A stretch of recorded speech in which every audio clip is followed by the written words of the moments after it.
the Airbnb guest who just wouldn't leave. Hey everyone! Welcome back to the channel. If you're new here, I share behind-the-scenes stories of what it's really like to be an Airbnb host. Good, bad, and downright messy. And today, I've got a story for you. The Airbnb guest who just wouldn't leave. So it all started with what seemed like a totally normal booking. But here's the catch. The person who booked the unit wasn't the one staying there. Not a huge red flag at first. People do book for family or friends. But I should have trusted my gut. For 2 full weeks, I didn't hear a peep. No questions, no complaints. But I did notice something weird.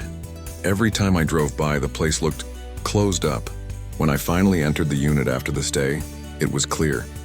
They hadn't cleaned anything 2 weeks. Trash piling up, dishes untouched. Towels.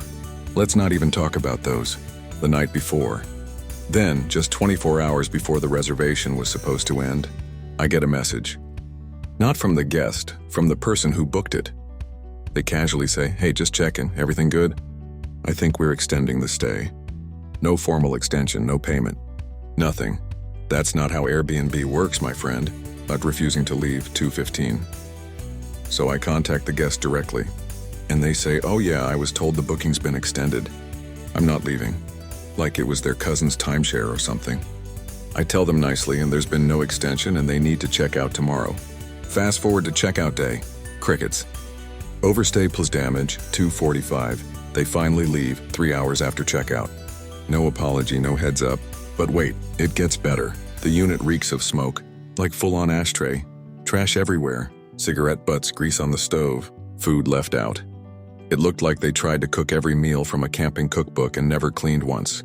And I had to deep clean everything. Rewash every sheet, air out the unit for days, and I had to report them to Airbnb. Luckily, Airbnb supported the claim and I got reimbursed for the damage and extra cleaning. Lesson learned. Always verify who's actually staying in your unit. And if something feels off, trust your instincts. Oh, so what would you have done in my shoes? Have you ever dealt with a guest who just wouldn't leave? Let me know in the comments. And if you like this story, hit that like button, subscribe, and I'll see you in the next one.